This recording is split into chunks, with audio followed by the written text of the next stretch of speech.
We want to welcome you to All Things Real Estate, brought to you by the GK Group.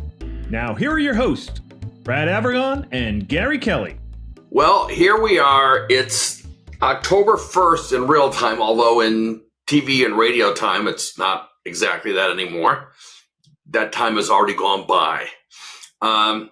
It is a beautiful day here in the central part of the state of Massachusetts, where I am located. So's Brad. He's sitting there looking stoic, waiting to see where I'm going with this. One of the things is sometimes people think that the leaves starting to fall indicates the end of the selling season on homes. And the truth is that's not the case at all. The truth is some of the best deals can be had now.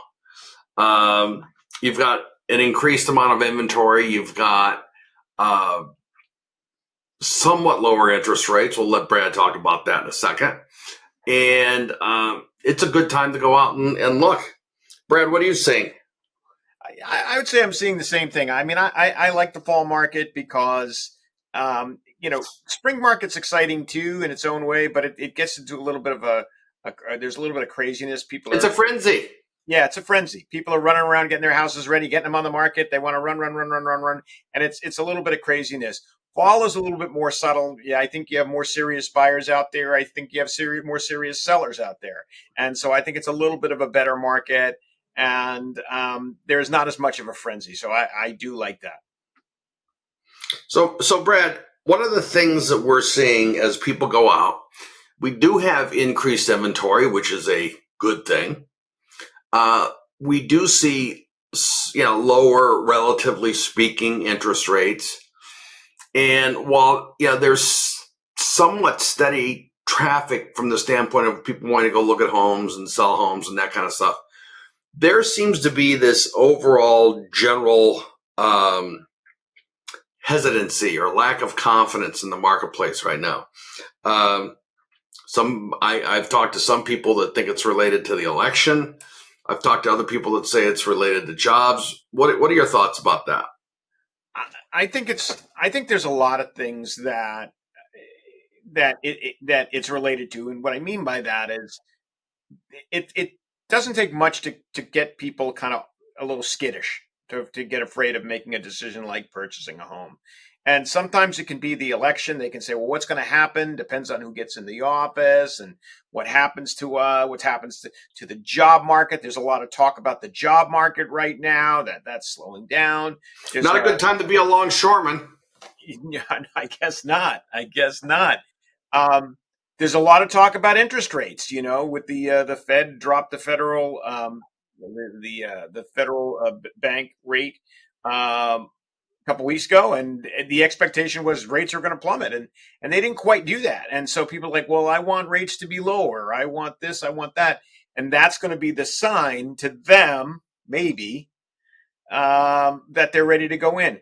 I'm not even so sure of that. I think some of this, I have a client right now who I said, tell me where your tolerance is. Tell me where your threshold is of your monthly payment, because I don't want to go over that. Not what I say you can afford, but what you think you can afford on a monthly basis. So I worked the numbers backwards, and I came out with a formula, and I actually came up with a house that worked for her and was within $100 of her budget per month.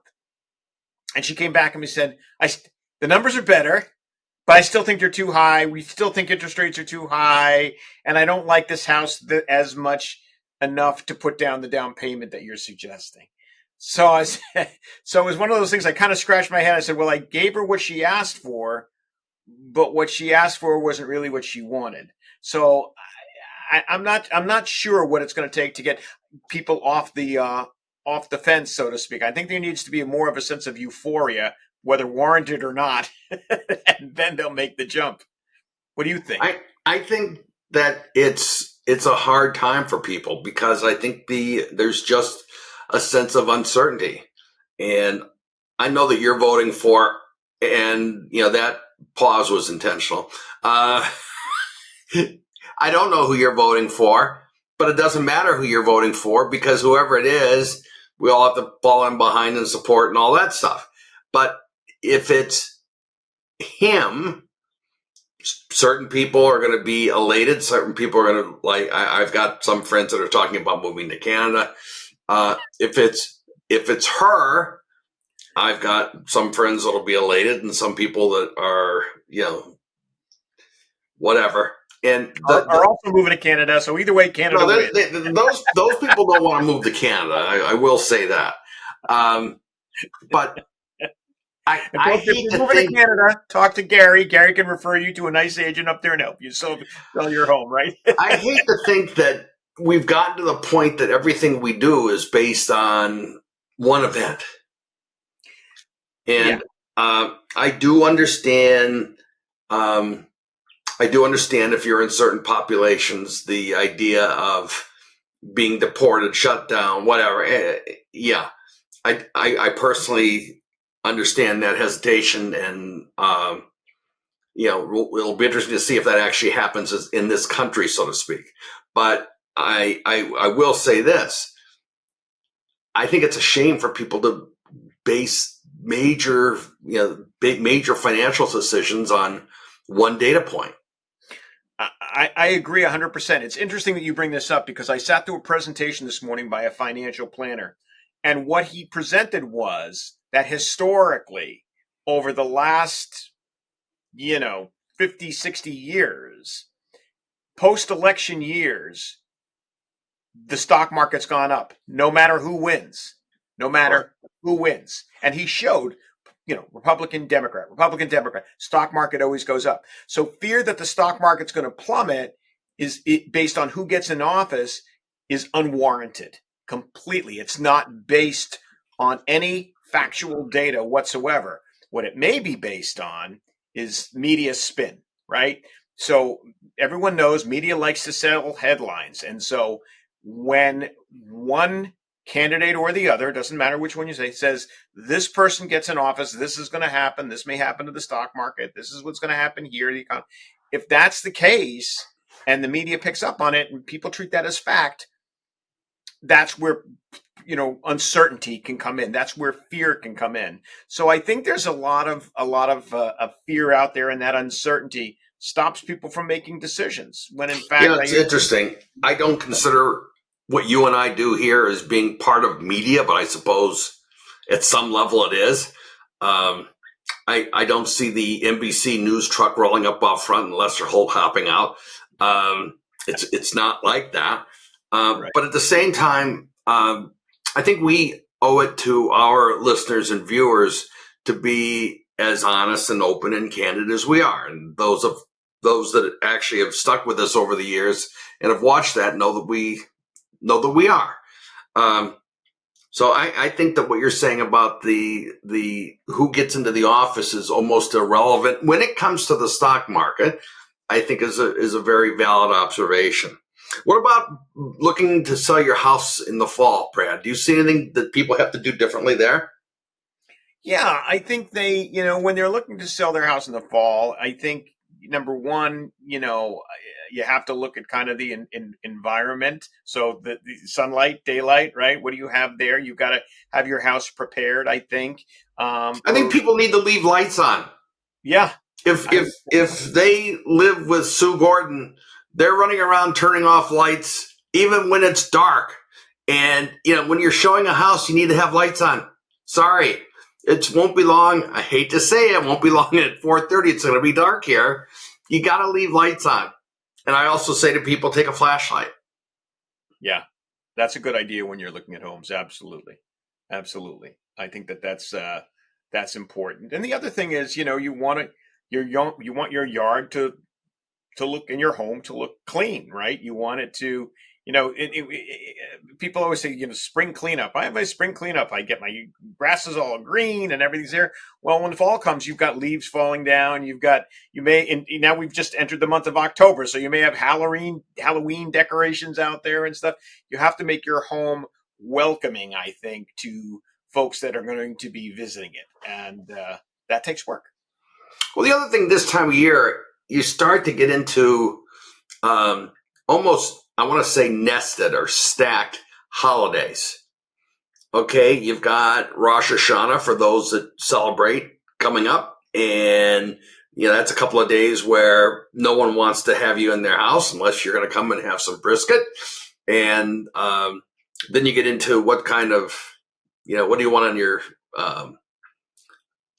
bail me out, Brad. I want to say hash browns, and that's not what they are.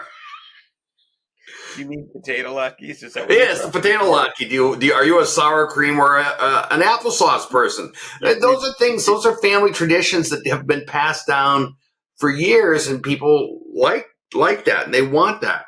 I used to have an aunt who has passed away that used to put a shallow pan on the stove with some garlic in it and cook that just to put the scent in the house. And that was a big deal, was her having that scent. I used to hear putting cinnamon rolls in the oven, put a cinnamon roll in the oven or something like that on a 200, and it would make it smell like cinnamon and spices and things like that. So, you know what, the universal smell of clean is the one thing that's universally accepted. Mm-hmm. I happen to be a Fabuloso lavender fan myself, and I'll pour that down the drain traps just a little bit and stop. You obviously you don't flush it, but you put that in the toilets and you put it in the drain traps, and it releases a scent of lavender through the entire home. Nice. You didn't know that, did you? I did not know you were a lavender guy. Now I know what. Yeah, see, I like the lavender.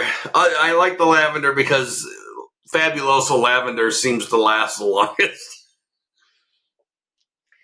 Yeah, I mean, that is one of the nice things about the fall market is you can bring scents other than Fabuloso lavender, and you can bring pumpkin spice. You can bring in, that's very seasonal, right? And right. Bring the pumpkin spice candles in, and that does a nice job as well. But I think overall, when you're trying to sell a house, you want your house to feel welcome to folks that are walking in there. And that sometimes takes a little bit of extra work, especially when you're trying to navigate the chaos of, as you said, oncoming holidays, cascading one after the other. And you got your kids back to school. You've got sporting events, right? You're cleaning up, if you've got kids, you're cleaning up sporting gear that may be around the house. And that has less than a pumpkin spice smell usually associated with it. So there's a lot of, there can be some extra work, obviously, in the fall. Let's take a quick break, Brad, and we'll pick this back up. Sounds great. Thank you for watching All Things Real Estate. We'll be right back.